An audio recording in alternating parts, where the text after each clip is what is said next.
Happy Monday, everyone. Welcome back. Alvin Morton here with you, Interim Superintendent of Schools, and we're back. It's been a hiatus in a while with the podcast, Mondays with Morton, but today we want to continue to highlight the positive and the strong things of the people and the things that are going on in the city of Chicopee and the Chicopee Public Schools. And today we have some members of the Pioneer Valley Excellence in Teaching Award winners for the 2022-23 school year that we wanted to highlight it. But I also wanted to mention all of the winners for the 2022-23 school year. With us, we do have in person, we have Miss Erin Whalen from Berry Elementary School. Another award winner is Miss Heather Polly from Bow Elementary School. We also have Miss Melissa McDonald from Chicopee High School. And we have Miss in person, Miss Christine Piekos from Fairview Veterans Memorial Elementary School. And we also have with us Miss Donna Conroy from Lambert Lavoie Elementary School. Another award winner is Mr. Richard Bernard, Litwin Elementary School. And last but not least, Miss Mary Burke from Stefanik Elementary School. So what this award is about, we annually award the Harold Greenspoon Foundation Awards teachers across Hampden County and other counties, and some of the other counties that get award winners have Hampden, Franklin, and Hampshire counties. Each and every year they have award winners. And this year, as I noted, we have 7. We have 3 in person that we're going to ask some questions to them and try to highlight the positive things. We want to show people how we actually Chicopee in the Chicopee Public Schools. Some of the criteria that they have for these award winners are they have to be a certified state of Massachusetts teacher employed full-time, have good attendance record, and a rating in one of the 2 top categories, which is exemplary or proficient. And some of the additional criteria have to have excellence in teaching practices, subject matter mastery and scholarship, effectiveness and creativity, impact on students, support of and positive impact upon other teacher practices, participation in professional development, and evidence of going above and beyond in the classroom and the school community. And some of the other district criteria we have are demonstration of collaboration and cooperation, community outreach related to education, respected by peers, students, and parents, and demonstrates enthusiasm. I think the individuals that we have won this year demonstrate all those characteristics, and the ladies that I have with me today definitely do that. And I just wanted to highlight some of the things because these are the people that are in the trenches on a daily basis and provide so many supports and services to our students and their family on a daily basis. So I will start with, can you introduce yourself and tell us how long you've been in the district and where do you currently work? I am Chris Piekos, and I currently work at Fairview Elementary, and I am the preschool teacher. I'm Donna Conroy. I have been in the district since 1996, and I work at Lambert Lavoie School as a special education inclusion teacher. Erin Whalen, grade 5 teacher at Berry Elementary School. Okay, thank you for that, the introductions. And I'll open it up, and whoever wants to speak in this particular piece. So you've all been in Chicopee for a significant amount of time. And you must enjoy working for Chicopee. Is there any reasons why you enjoy the Chicopee Public Schools? Because you've been here for a while, so it's not you're like 1 or 2 year teachers, but you've been here for a decent amount of time. Is there something about Chicopee that drew you to Chicopee, and is there something that keeps you in Chicopee Public Schools? For me, I went to Chicopee Public Schools since the 2nd grade, graduated from Chicopee High. My husband also, his entire family, my entire family, my children also. The Chicopee family, Public yes, Schools, okay. So All right. Chicopee. I too am a Chicopee family. My parents went to Chicopee High. My husband and I went to Chicopee Comp, and my children went to Chicopee High, so we keep moving back and Wow, forth okay. across the river. So yes, Chicopee is where my heart is. Same, I was a student at Lambert Elementary, moved on to Fairview Middle School, and then graduated from Comp. So So we all all you, kind of stuck around where we so y'all are Chicopee through and through. So we've Yeah. kept the talent from Chicopee in Chicopee. We do appreciate that. It's definitely, we speak of as homegrown talent, without a doubt. So can you actually tell us what inspired you to become teachers?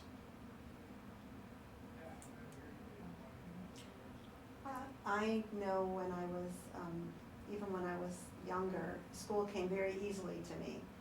And it didn't come easily to some of my friends. And I saw what an advantage I had. And I just always said, I just want to make it better for everybody because I can't understand how anybody could not like school. And I think think it just grew from there. My grandparents were both teachers, so I had a chalkboard, then a marker board at a very young age. I loved school. Elementary school I thought was the greatest place in the whole world, and so it always felt like home. I remember when I did my first pre-practicum in college, walking back into an elementary school, it felt like I never left. And it was just a really nice feeling, because I know when you're starting a career, usually you're pretty nervous, and I didn't really feel that way. And so it's been very nice to stay in the school basically my whole life. I've been in school, I feel like. So it feels like home. And for me, just since I was probably in kindergarten, I've said I wanted to be a kindergarten teacher. I've never been a kindergarten teacher, but I've always said that I wanted to be a teacher. I've done first grade and preschool, so. All right. And When you know, you know. you know. So it's in your blood. So you all have, how many years you've been in education? 13. And you? 28. No problem. Don't be ashamed of that. That is, That's I can awesome. appreciate that. How long? 17. So you all been at least 13, 28, and 17. So can you think about when you first came into education compared to now? I started as a para at Satella, and when my son was going into kindergarten. So when he went to kindergarten, I got a job as a para at Satella. And when I was at Satella, I worked there for 5 years as a para. I went to Bay Path on the weekends to earn my degree while he was at school. So then once I graduated, then I was able to work. I worked at Satella for 1 year, and then moved to, I did private school for a couple of years, and then went to Seltzer as a first grade teacher. So from that time period when you started as a para to when you first became a teacher to, let's turn it 2023, March 2023, what have been some of the major differences you've seen in education, or the trend in education change for the better, for the worst, about the same? What can you say about that? I think there's more individualization for the children. I feel like when we first started, most things were whole group all the time. And I feel like now we have small groups every day, and I feel like we can accommodate the children individually now compared to when I first started. And you, Ms. Conroy, from day one to where we are now, March 2023. Well, I started in a private preschool, special needs preschool, and I went to Springfield. And when I came to Bellamy Middle School, I was so happy to be coming from Springfield, because I think Springfield was just a different community, a bit hard. So I was quite happy to come to Bellamy to regular ed, and then I quickly moved to special ed, and I've been in special ed ever since.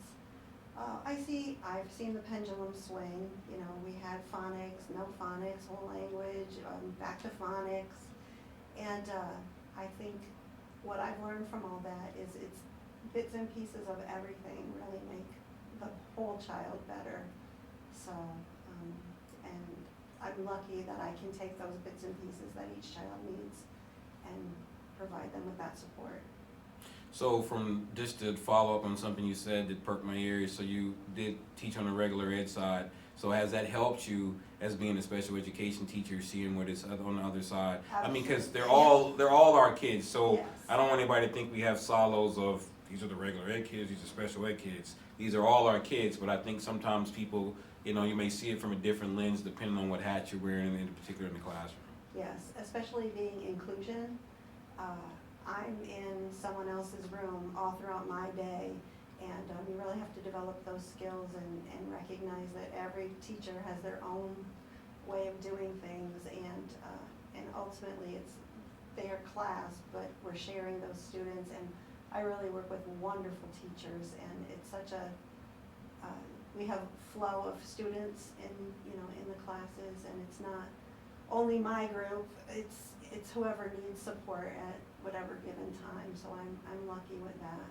Really a lot of communication with my teachers. So. And Ms. Whalen, from day one for you to where we are now. So when I graduated with an elementary ed degree, I was applying everywhere, and no one had elementary jobs, and I got talked into working middle school at Fairview Middle School, which was reminiscent of going there, so I thought that was really cool, and some of the teachers I had were still teaching, so I don't know if they love that, but I thought that was really cool.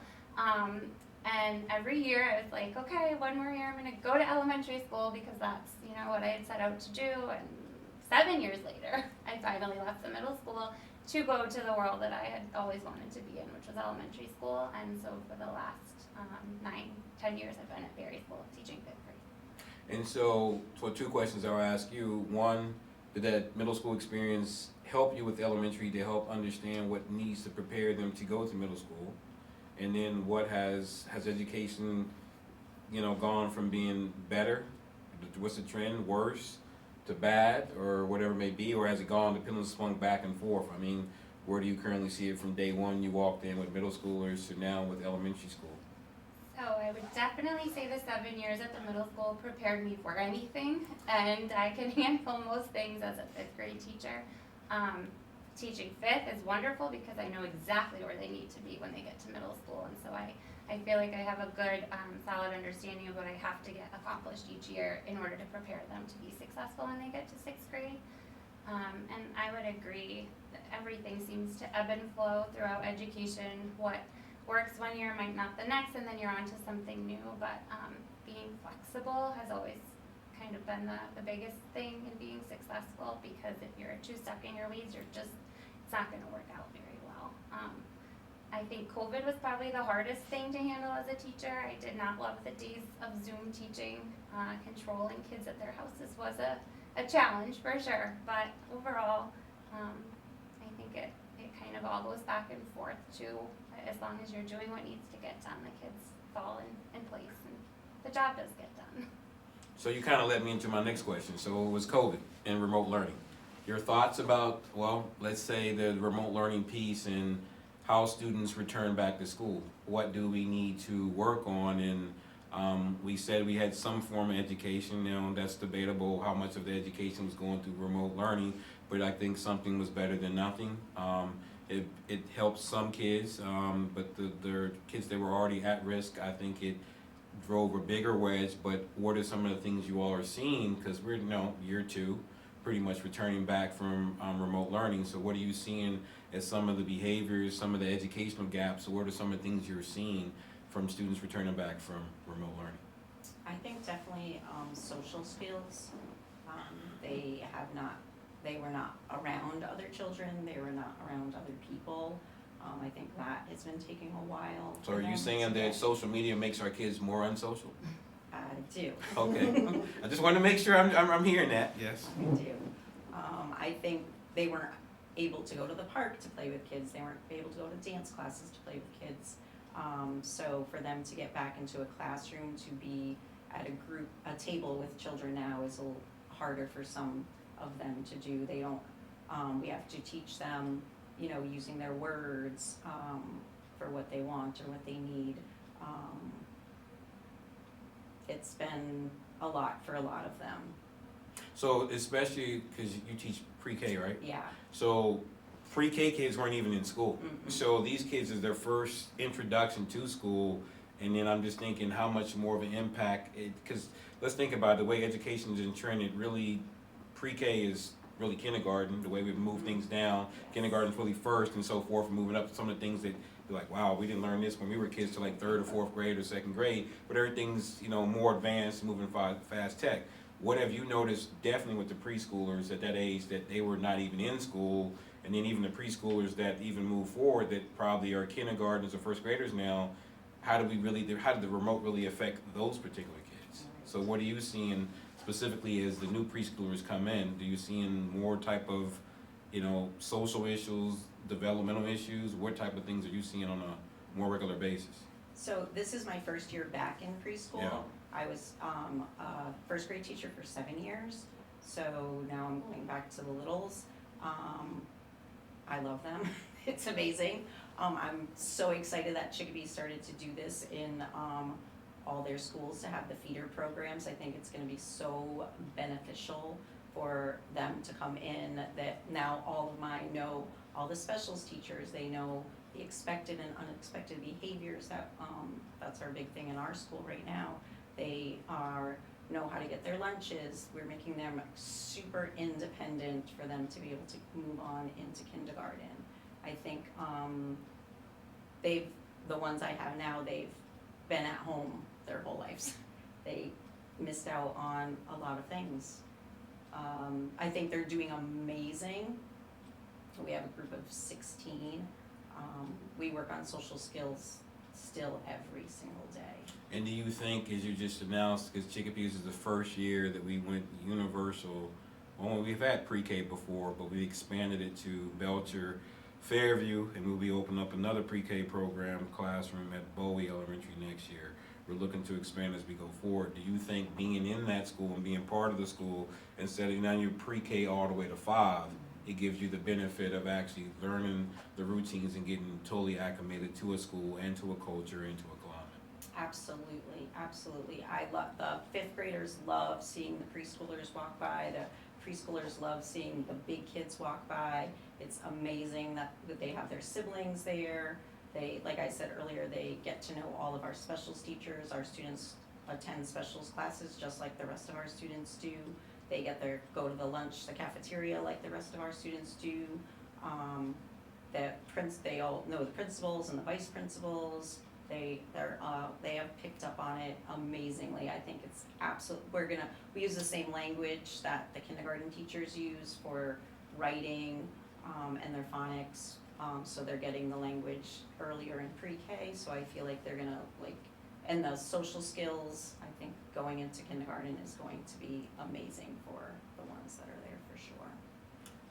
And Ms. Conroy, your thoughts about COVID and the return from remote and some of the things you are seeing? And we all, and I'll put this out there, I think that remote learning was most difficult for the little ones, as you call them, the littles. And I think also for students with IEPs and 504 plans in order to make sure they got the supports and interventions they needed. So I will put that out there. That was difficult. We were able to provide some things, but that's kind of difficult to provide those things in a remote setting. Yes, I was, when there was a call who wanted to come back, I was like one of the first. I said, I want to come back. For children who have any kind of needs or any kind of attention issues, it's to me, it's so much better being in person with them. It was hard. They had their dollies and their trucks that that I'm reading them a story and they want to play with things. So that was quite difficult. And the technology piece, it forced me to learn a lot that I did not know. So I guess in a way that was good.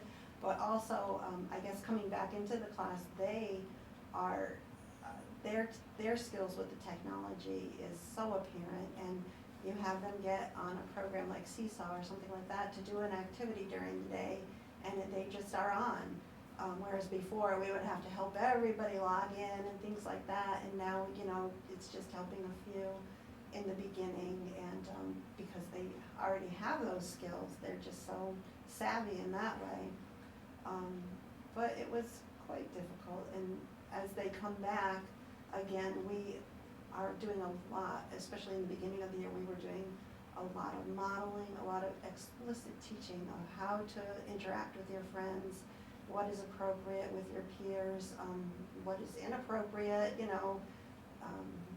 just make a game out of it and show them how that is, not the appropriate thing to do, but a lot of explicit teaching of social skills because they missed all those opportunities that you outlined.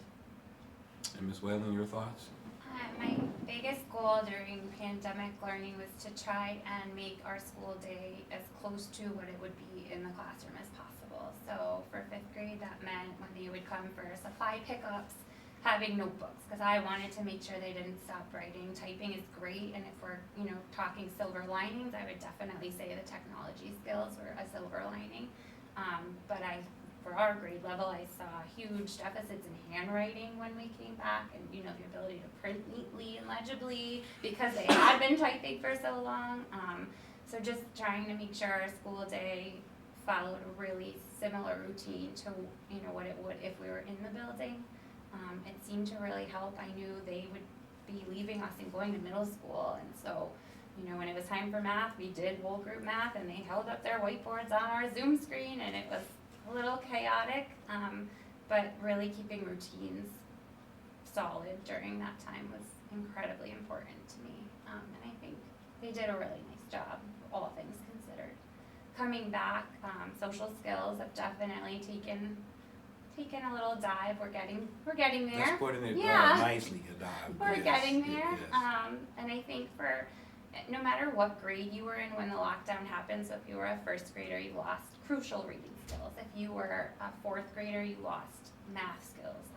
The jump from fourth grade to fifth grade math is incredible. And so we're just still trying to make sure they understand the importance of like knowing your multiplication facts automatically, because you need those to add and subtract fractions. And just going back to the basics that you have to know to be successful each year seems really important every year, just reinforcing those skills, because things don't get easier as you go along. And without those skills you had to learn as of grade 1, grade 2, grade 3, it's so hard to then introduce the more complex topics.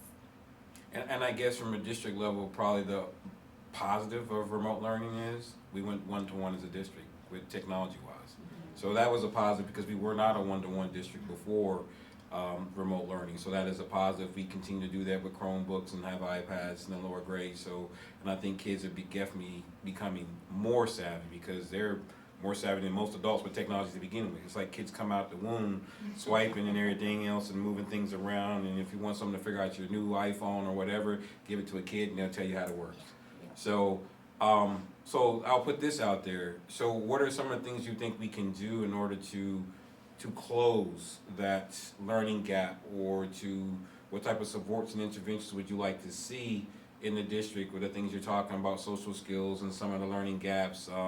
We're trying to flip our summer school into something different this year. It's more of an enrichment program, a more hands-on learning, experiential learning, project-based learning, trying to give kids the opportunity to use their hands and take a little bit of break, but still learning in the process.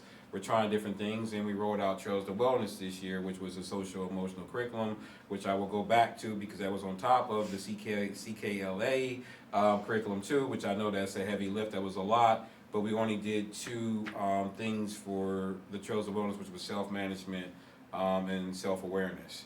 So I'm just wondering what else things you all are thinking about that can help as we progress. I know we can't speed the timeline up to try to gain everything back at one time from what we lost in remote learning, but what type of things, would supports and interventions would you like to see that we currently don't have, or that we do have that you'd like to see enhanced?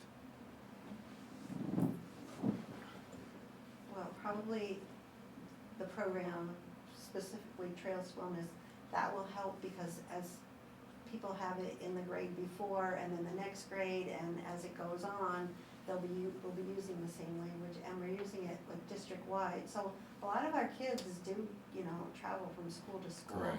So when they come from Barry and come to Lambert, or go, to whatever school, Fairview or wherever, they're using the same program. So that, I think, will help them.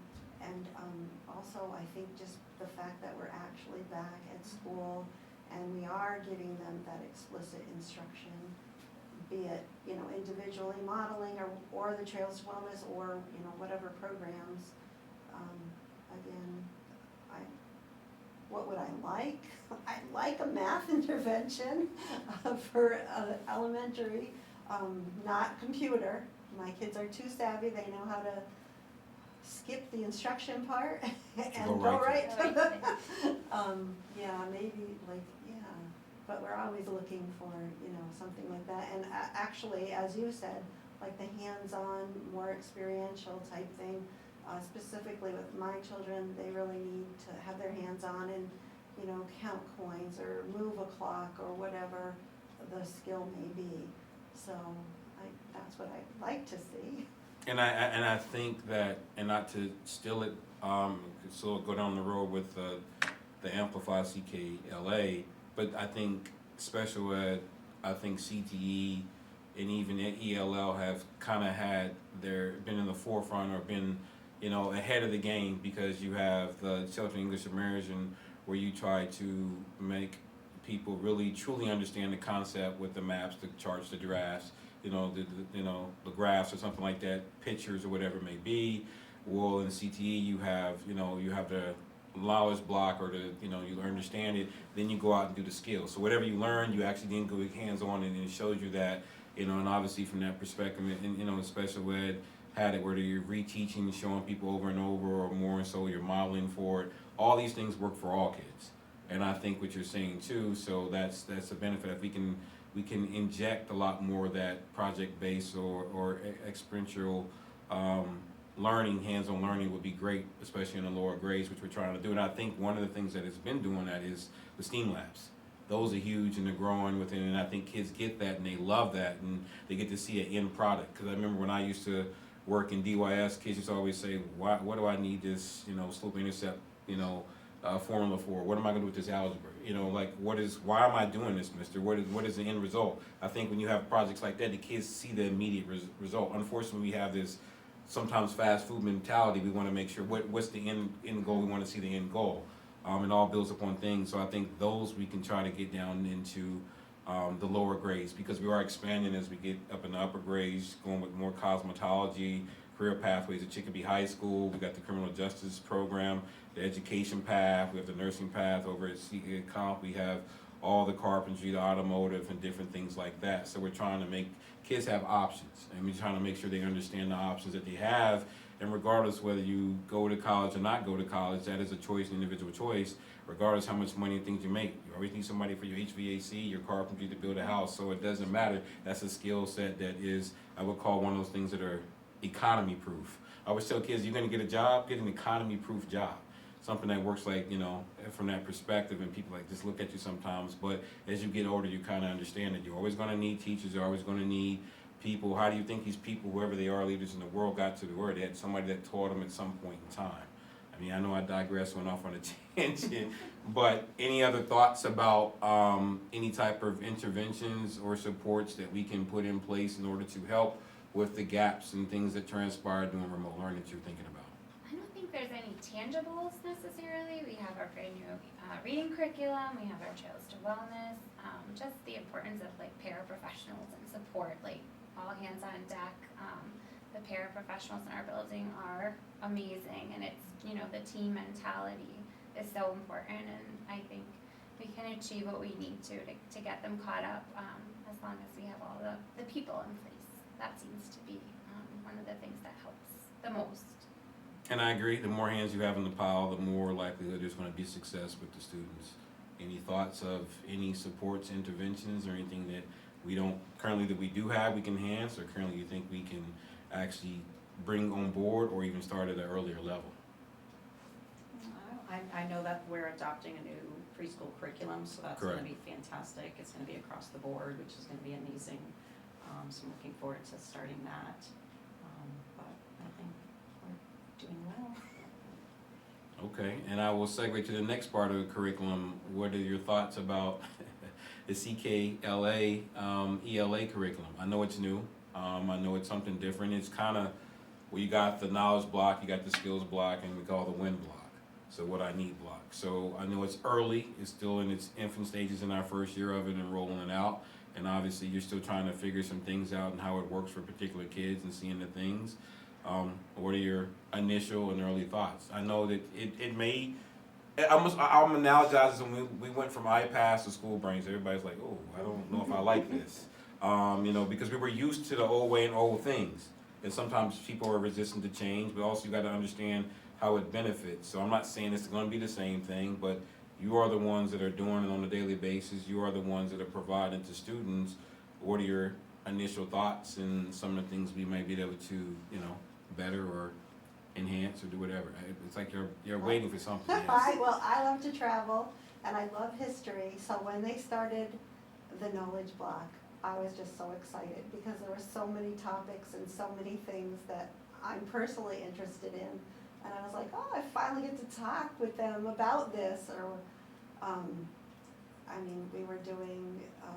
we were just doing Greek myths in second grade, but kindergarten was doing, kings and castles, and go to the library and try to find a book about royalty. I finally found one. It was Princess Diana, but I finally found it. But yeah, it's just so nice to be able to talk with them about all these different things. That was one of the things I missed coming from middle school, like the conversations. And not that they're not conversations in elementary schools, they're just on a different level, but this opens up a whole new conversation, every single, unit that is new. And, I think the topics for the knowledge are wonderful. I was actually on the committee that voted on Amplify, and I was excited about it, but a little apprehensive because the fifth grade text is complex.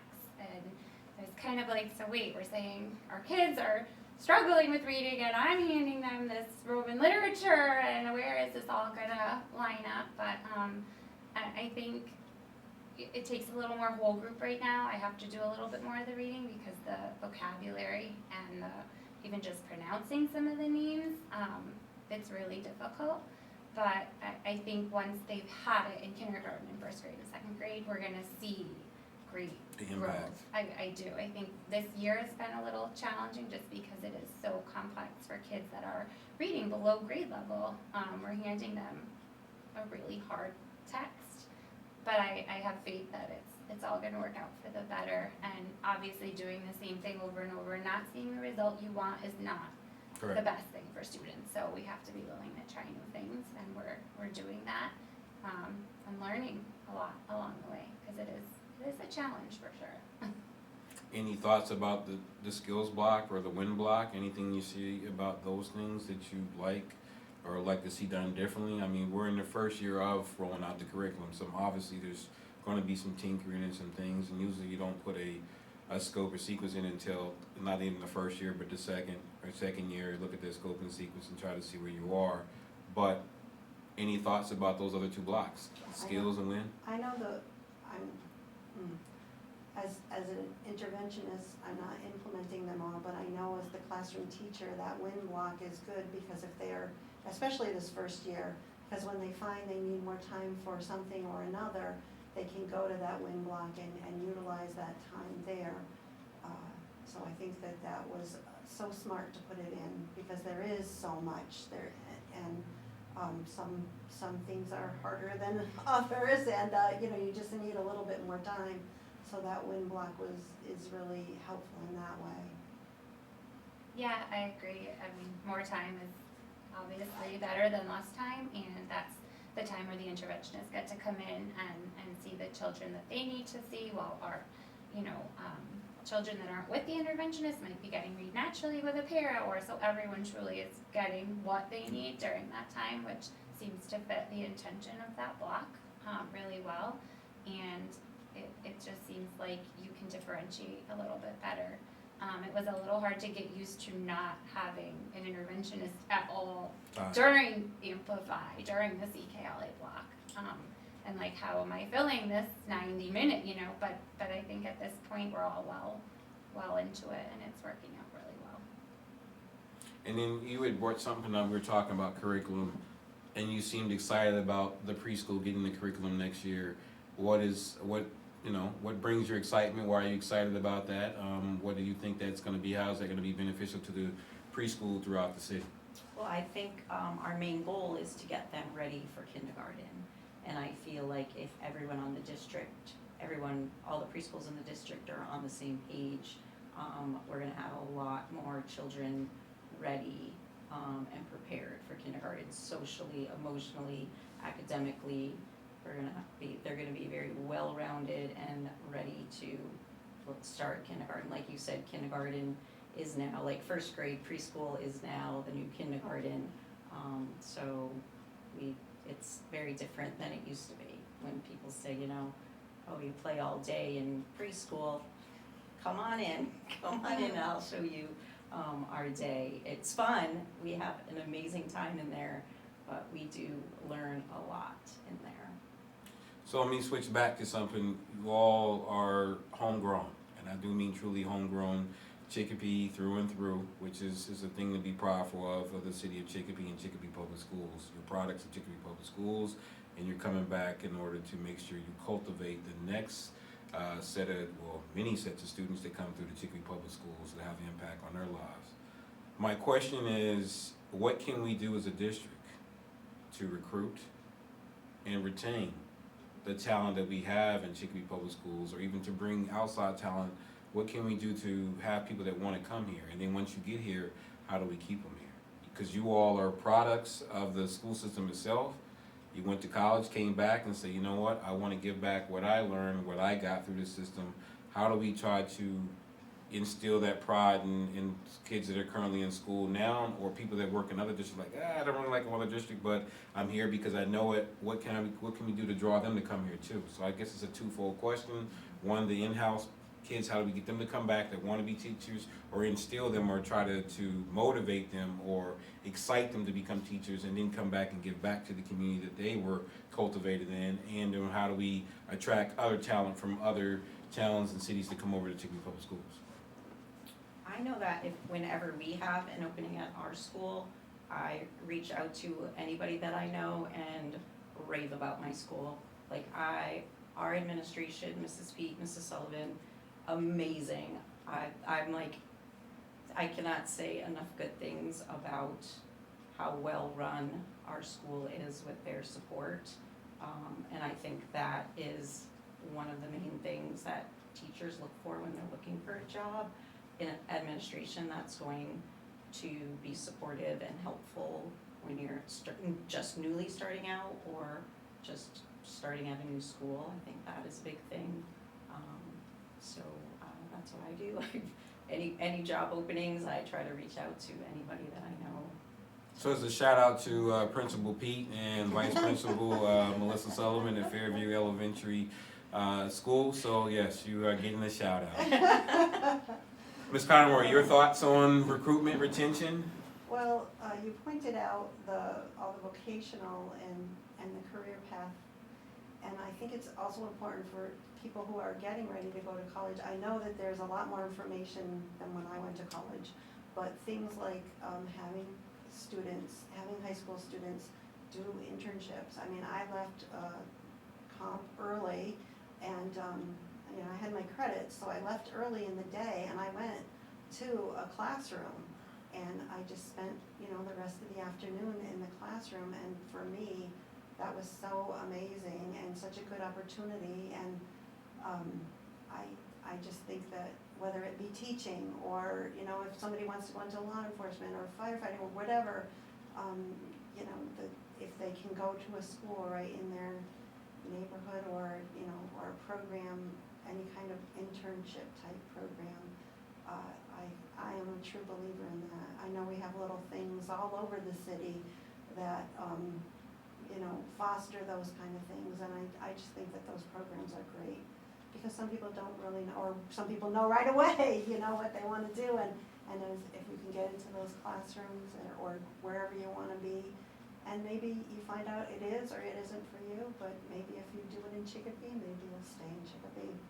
So I want to give a shout out to Ms. Kara Blanchard, who is our Director of Workforce and Development. So we have our career centers in both our high schools, and we're trying to develop them more in our middle schools. But just what you spoke of, I signed some contracts for internships with the police department for criminal justice students. So she is building that program, and kids are getting the opportunity to have some hands-on and even say, okay, I might like this. Do I really like this once I get into it? So we are doing those things and trying to develop, and I definitely want to give some props to Ms. Kara Blanchard to working on those things and developing those things for our students to have those opportunities.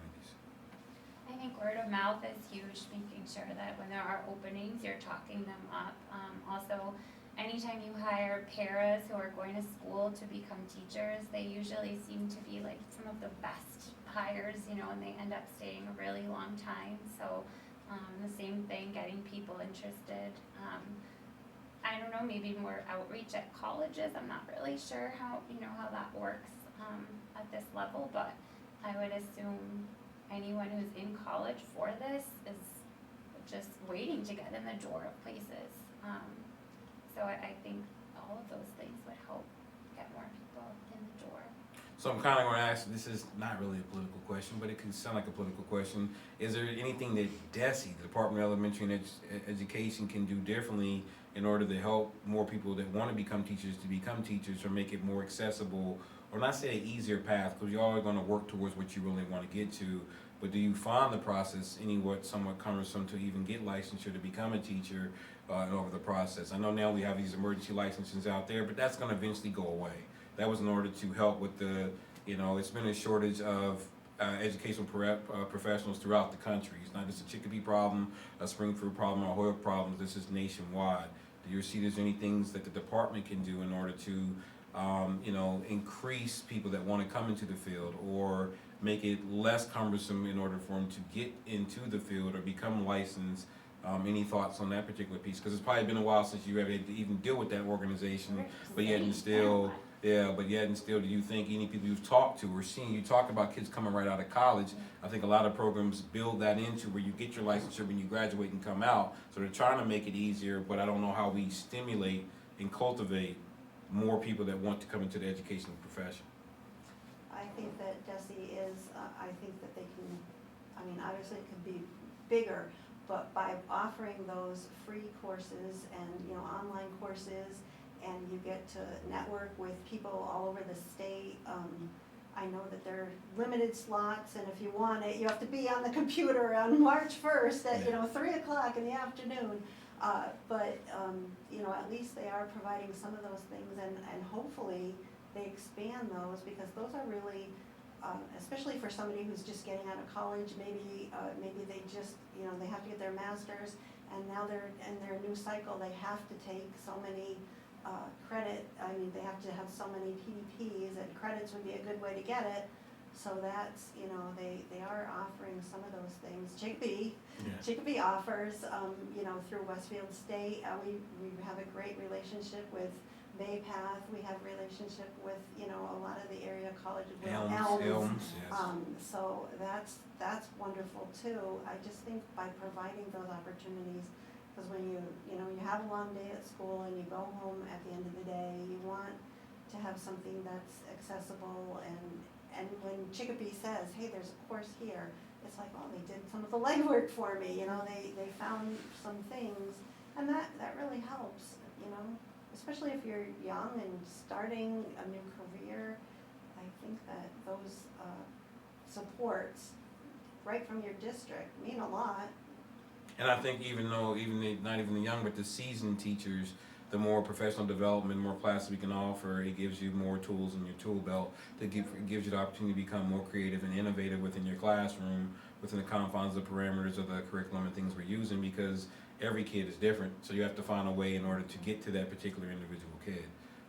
Any thoughts of that particular question, of any way we can cultivate, stimulate, or bring excitement back to the teaching profession, because teachers are always going to be needed. It seems like some point in time, I remember when I was younger, we used to have a place called School Teacher Hill, where all the teachers lived, that taught my parents. So when I grew up in the neighborhood, they knew my parents, so I'm outside, I couldn't do anything wrong because they all knew my parents. Not that I was going to do anything bad anyway, but a kid's going to be a kid.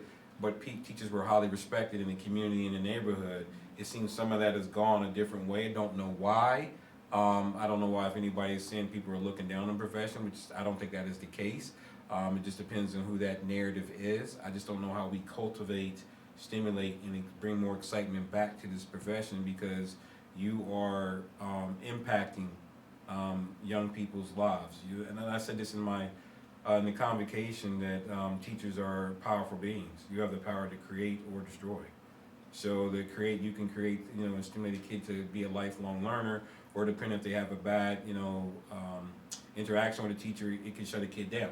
It depends, because you never know what that kid is going through or what's going on and with that interaction. And so on a daily basis, I think teachers realize whatever they're dealing with, they put to the side to make sure they are able to provide what they need for kids. But my question still is, how do we cultivate? How do we stimulate? How do we bring that excitement back to this profession when a lot of people are walking away from it? I'm not sure how to motivate adults to come into the profession. It seems like some people just have their opinions, and they might not be swayed as easily, but I think the best way to, cultivate teachers is to make kids love school. And the last few years, maybe that wasn't as easy because things were so different during pandemic learning, but now that they are back in the building, just trying to give them the best experience that you can give them, so that maybe some of them say like, oh, I do love this and I wanna stay here and become a teacher as well. Any thoughts? Yeah, I agree too, like the more you, when you're excited to see them in the morning, that's gonna make them want to come to school more. I know that we started a new program with the attendance, Yes, y'all are battling another school as we speak, yes. Stefanik, yes. Yes. To be an attendance superhero, so I think that's making, the kids super excited to come to school every day also, cause we're hyping it up to, which we know it's fun to be at school. You have to learn things, but you also, have fun there. So having things going on in the schools to make them excited to come to school, is definitely beneficial. Any thoughts? I just wanna tell my kids that I love being here with them every day, and I hope that they pick that up and, run with it, cause we have a bunch of dedicated teachers and in Chicopee, and, I just hope that enthusiasm rubs off on them. So I will kind of bring it full circle. Are there any parting thoughts that you all want to have? Any questions you would like to ask me or the district? Or is there any direction you'd like to see the district going forward go into? I'm giving you the opportunity, which I don't know if I should be doing that one, but to ask any questions or put anything out there full circle, because I guess I've been peppering you all with questions, but any thoughts or any questions that you all have, just to come full circle? I'm trying to be equitable in this somewhat. I would just say thank you so much for recognizing us. I think one of the greatest things about this is all the hard work we put in feels like it's, being seen, and it is a wonderful feeling to know that you're doing well in the eyes of your employer as well. And so thank you for that recognition, and thank you to our principals for recognizing what we're doing. So without me going any further, yes, let me make sure I give a shout out to Principal Phelan and also Principal Lambert. Phelan from Lambert Lavoie and Miss Lambert from Berry Elementary, along with their vice principals, Miss Burke and also Miss Williams. Miss Williams Berry and Miss Burke Lambert Lavoie, because I don't want to, the administration had a lot to do it to bring forward all of these names and these individuals I wanted to recognize for their excellence in teaching. You all are, definitely, all the teachers, but you all are standouts for this year of what you all do. You're recognizing, you definitely appreciate it. So I don't want you to think about that. You're in the trenches on a daily basis, and we want to hear from you all. And I think this was an opportunity to highlight the things that you do and hear some of your thoughts and hear your path to where you are now. And I think people can learn and take things from it, from that perspective. So I do appreciate that. I appreciate you saying that, and I've been recognizing those individuals. But any other parting thoughts, questions, or anything you would like to ask? I absolutely agree with Erin. It is nice to be recognized, and even if you hear it during your school day, it is nice to have this recognition in front of the whole school, the whole district, I should say. Quite a surprise, quite a big surprise, and. I told you, she told you I wasn't going to hurt y'all. This is painless, so yes. She after- being Miss Shonigal, so yes. Yes. Miss Genesea Shonigal, thank you for setting this up and having these individuals come forward so we can recognize them. Yeah, she was great. She's great leading us through step by step, everything we have to do and, the next steps and everything like that, so. But it was a great surprise and, something I probably didn't even think about, but, I totally appreciate it from the teachers that I teach with, the students that are with me, to the administration, here at central office. I just never even thought I would be in this position, so I definitely thank you, and just so proud of everyone, so. And I want to personally thank you all again for everything that you do on a daily basis for our students and their families. I want to thank all the award winners for this year, but I also want to thank all the teachers, all the educators, all the staff members in Chicopee Public Schools for what they do on a daily basis. So, ladies and gentlemen, this is how we Chicopee. Thank you for tuning in to Mondays with Morton. Until next time, thank you.